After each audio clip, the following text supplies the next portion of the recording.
औज़ुबिल्लाहि मिनश्शैतानिर्रजीम बिस्मिल्लाहिर्रहमानिर्रहीम। जमील तैयब आपसे मुखातिब हूँ। आप मेरा यूट्यूब चैनल देख रहे हैं। जैसा कि आपके इल्म में है, मैं प्रोक्योरमेंट के हवाले से मुख्तलिफ़ वीडियोज़ रिकॉर्ड करा रहा हूँ। तो ये आज मेरा चौथा टॉपिक है।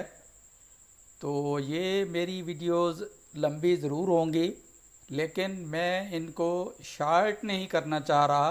अगर मैं इसको शार्ट करता हूँ तो काफ़ी सारी चीज़ें ऐसी हैं जो रह जाती हैं, इसलिए मैं नहीं चाहूँगा कि कोई ऐसी चीज़ रह जाए। तो मैं शार्ट वीडियोस भी बना सकता हूँ, लेकिन उसका आपको शायद फ़ायदा ना हो, इसलिए आप प्लीज़ एंड तक देखिए, इसका इंशाल्लाह ज़रूर फ़ायदा होगा। तो इसको स्टार्ट करते हैं। आज के मेरे इस टॉपिक पर ये हुई है पंजाब प्रोक्योरमेंट रेगुलेटरी अथॉरिटी, जिसे पेपरा कहते हैं, जो पंजाब प्रोक्योरमेंट रूल्स को डील कर रही है। तो आगे चलते हैं। तो इसमें जो है, मैं पहले चैप्टर फर्स्ट में जनरल प्रोविजंस पे डिस्कस कर चुका हूँ। चैप्टर 2 में प्रोक्योरमेंट प्लानिंग पे बात कर चुका हूँ। चैप्टर 3 में एडवर्टाइजमेंट के हवाले से था। चैप्टर 4 ये आज का मेरा टॉपिक है। इसमें प्री क्वालिफ़िकेशन, क्वालिफ़िकेशन एंड डिसक्वालिफ़िकेशन। इसमें मैंने ये बताना है कि हमने जिन फर्म्स को हायर करना है उनकी प्री क्वालिफ़िकेशन कैसे होगी, उनकी क्वालिफ़िकेशन कैसे होगी और डिसक्वालिफ़िकेशन कैसे होगी, जिससे हम कोई चीज़ प्रोक्योर करना जा रहे हैं। तो उसके हवाले से है। यह आज का टॉपिक भी बड़ा अहम है। तो मुझे उम्मीद है आप बड़ी तवज्जो से और एंड तक इसको देखेंगे। तो इसमें पहला है रूल 16 है प्री क्वालिफ़िकेशन के हवाले से। प्री क्वालिफ़िकेशन का मकसद ये है कि हम किसी भी फर्म्स को पहले एंगेज कर लेते हैं, अपनी टर्म्स एंड कंडीशंस बता के उनको पहले हम हायर कर लेते हैं। फिर उन्हीं प्री क्वालिफाइड फर्म से हम जो भी चीज़ प्रोक्योर करनी होती है उनसे वो चीज़ हम प्रोक्योर करते हैं। engaging a firm having adequate managerial capacity technically and financially, यानी वो ऐसी फर्म हो जिसके पास मैनेजरियल कैपेसिटी भी हो, यानी वो मैनेज अच्छे तरीके से कर सके, और टेक्निकली और फाइनेंशियली भी वो साउंड हो। तो ऐसी हमने क्वालिफाई करनी है, फार्म्स को प्री क्वालिफाई करनी है। तो इसमें उनके पास से कैपेसिटी हो मैनेजरियल, प्लस टेक्निकली और फाइनेंशियली भी वो साउंड हो। ये हम for service, civil works, turnkey project, expensive procurement of goods of 100 million rupees and above, large consultancy processed by planning and development department of the government of the Punjab, या हमारा अपना जो project का किसी अपना हमारा जो कंपिटेंट अथॉरिटी होगी वो इसको प्रोसीड करेगी। प्री क्वालिफ़िकेशन का मकसद ये है कि हमने अगर ज़्यादा अमाउंट में ज़्यादा चीज़ें परचेज़ करनी हैं सर्विसेज के हवाले से या वर्क से के हवाले से या कंसल्टेंसी के हवाले से, तो हम एक इश्तिहार देते हैं अखबार में प्री क्वालिफ़िकेशन का। फिर मुख्तलिफ़ फर्म्स हमारे पास आती हैं, हम उन फर्म्स को प्री क्वालिफ़ाई करते हैं। फिर उन प्री क्वालिफाइड फर्म से ही हम कोई चीज़ जो प्रोक्योर करनी होती है सिर्फ उनसे रेट्स लेते हैं, उनसे ही हम प्रोक्योर करते हैं। यानी मेरे अर्ज़ करने का मकसद ये है कि अगर हमारी प्रोक्योरमेंट एक ह्यूज अमाउंट में है और साथ लार्ज कंसल्टेंसी में है, यानी ऐसी हम सिविल वर्क्स का काम करने जा रहे हैं जहाँ पे हमें कंसल्टेंसी की भी ज़रूरत पड़ती है, या इस तरह का कोई सिविल वर्क्स है जिसकी अमाउंट बहुत ज़्यादा है और हमने बार बार वो चीज़ परचेज़ करनी है, तो हम प्री क्वालिफ़िकेशन में जाएंगे। प्री क्वालिफ़िकेशन का ये प्रोसेस इसमें मैंने लिखा है कि जिस वक्त हम प्री क्वालिफ़िकेशन के प्रोसेस में जाएंगे तो हमने engaging the pre qualification shall announced, उसको हमने अनाउंस करना है। प्री क्वालिफ़िकेशन के डॉक्यूमेंट्स हमने उनको चेक करना है। ऑल इन्फॉर्मेशन जो रिक्वायर्ड हमें होंगी उनको चेक करना है। Preparation and submission of the pre qualification documents, उनके जो डॉक्यूमेंट्स हैं वो हमने चेक करना है। फिर एवेल्यूएशन क्राइटेरिया के मुताबिक हमने उसको देखना है कि जो हमारा एवेल्यूएशन क्राइटेरिया है उसको वो फॉर्म फुलफिल कर रही है या नहीं कर रही। आगे लिस्ट ऑफ डॉक्यूमेंट्री एविडेंस और उनके जो डॉक्यूमेंट्री एविडेंस हैं, जैसे कि मैं पहले अर्ज कर चुका हूँ, फाइनेंशली और टेक्निकली ये सारी चीज़ें उसी के रेफरेंसेस में आगे आ रही हैं। Required by the contractor to demonstrate their respective qualifications and any other information that the procurement agency deems necessary for pre qualification. तो जो भी प्रोक्योरिंग एजेंसी वो समझेगी कि मज़ीद भी हमें कोई चीज़ उनसे ज़रूरत है उस फर्म से, उस एजेंसी से, तो वो भी हमें वो चीज़ें प्रोवाइड करेंगे, तो हम उसको प्रोसेस करेंगे। प्रोसेस करने के बाद फिर हम उसको क्वालिफाइड या डिसक्वालिफाइड या जो भी उसमें प्री क्वालिफाई करना है तो हम उनको प्री क्वालिफाई करेंगे। इसी तरीके से अब क्वालिफिकेशन का प्रोसेस आ जाता है। तो इसमें the procurement agency at any stage में decide to procure having credible reason. इसमें क्रेडिबल रीज़न देना ज़रूरी है कि जो उसका क्रेडिबल रीज़न है वो क्रेडिबल रीज़न का देना वो ज़रूरी है। इसके साथ ही प्राइमा फेसो एविडेंस, उसके जो बादियो नज़र में जो उसके एविडेंस हैं वो भी चाहिए। Any defect in the capacity, और कैपेसिटी के हवाले से अगर उसमें कोई नकाइस है तो वो भी इसमें देखे जाएंगे। Or otherwise of a contractor whether or not pre qualified. तो ये हम क्वालिफिकेशन के हवाले से भी, ये अब प्री क्वालिफिकेशन नहीं है, ये एक और है जो क्वालिफिकेशन है। एक हम पहले देख चुके हैं 17 रूल 17 में, उसमें हमने प्री क्वालिफाइड किया था। अब प्री क्वालिफाइड वाला प्रोसेस नहीं है बल्कि इसमें क्वालिफिकेशन वाला प्रोसेस है।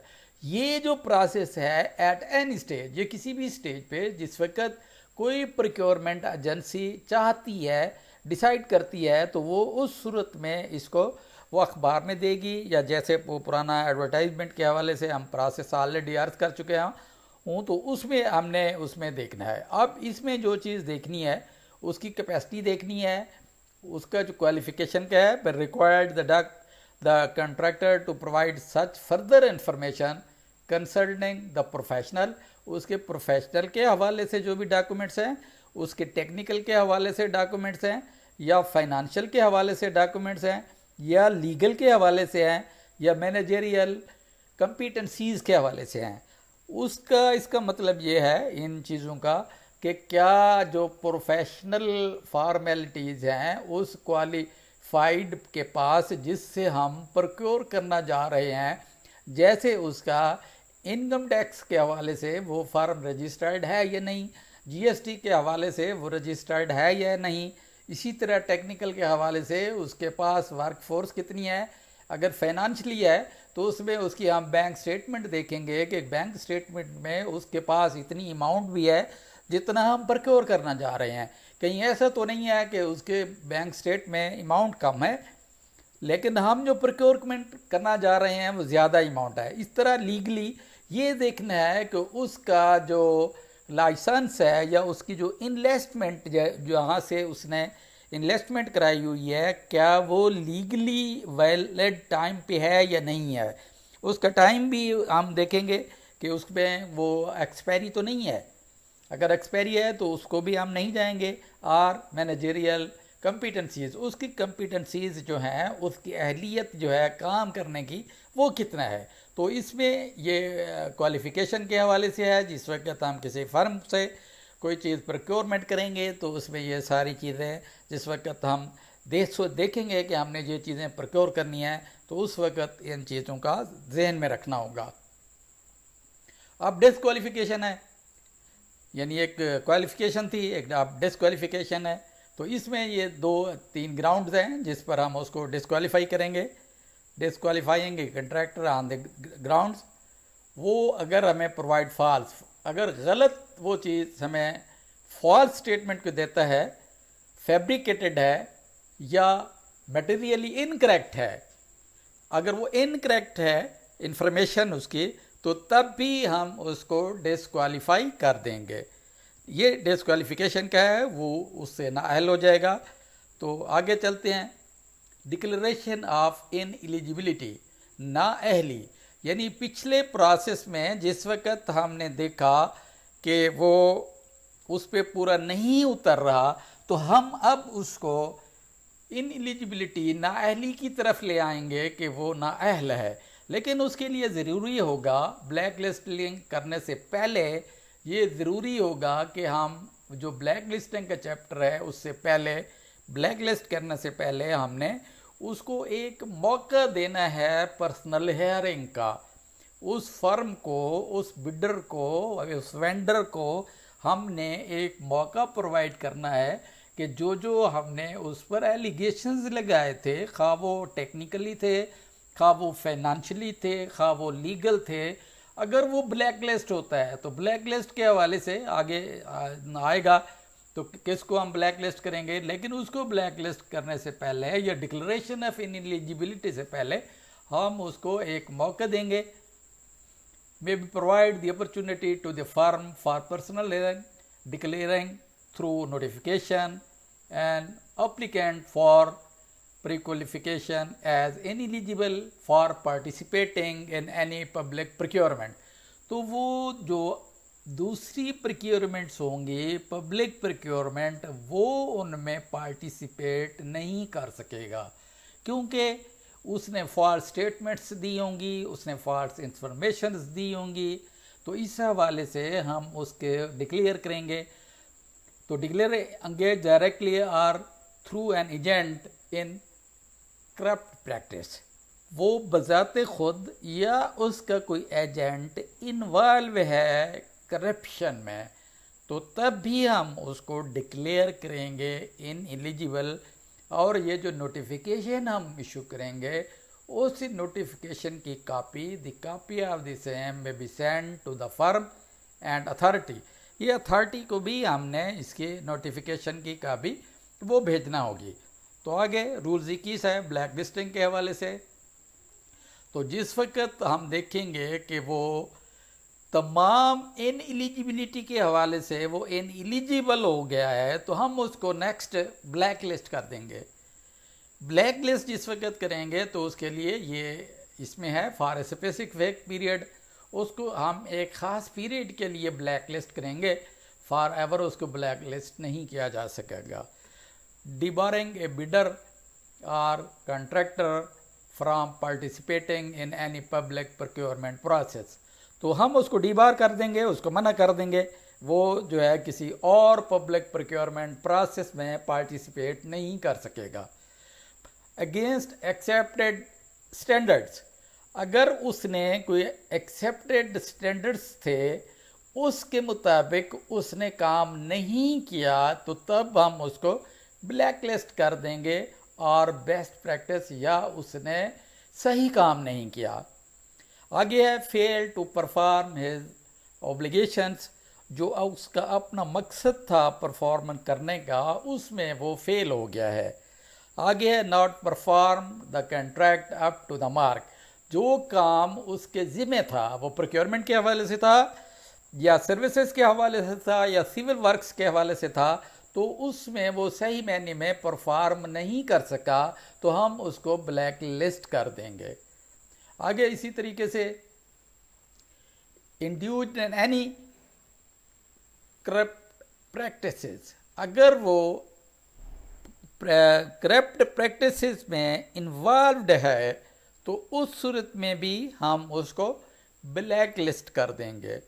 तो ये हमारा आज का ये चैप्टर क्वालिफिकेशन, प्री क्वालिफिकेशन और उसके बाद ब्लैक लिस्टिंग, ये आज का टॉपिक हमारा ये कंप्लीट होता है। तो नेक्स्ट इंशाल्लाह इस पे मेथड ऑफ प्रोक्योरमेंट में पढ़ेंगे, इसमें देखेंगे, इस पे डिस्कस करेंगे कि हमारा मेथड ऑफ प्रोक्योरमेंट क्या है। तो इसके साथ ही मैं आपसे इजाज़त चाहूँगा, अपना ख्याल रखिएगा और तवक्को रखूँगा कि मेरी इस वीडियोज़ को आप बड़े अच्छे तरीके से सुनेंगे, बल्कि शेयर भी करेंगे। तो एंड पे मेरी वही request, you are requested to please watch, subscribe, share, link and suggest any improvement in future. Thanks and regard. आपसे इजाज़त चाहूँगा। अपना ख्याल रखिएगा। अल्लाह हाफिज़। अस्सलामु अलैकुम वरहमतुल्लाह वबरकातुहू।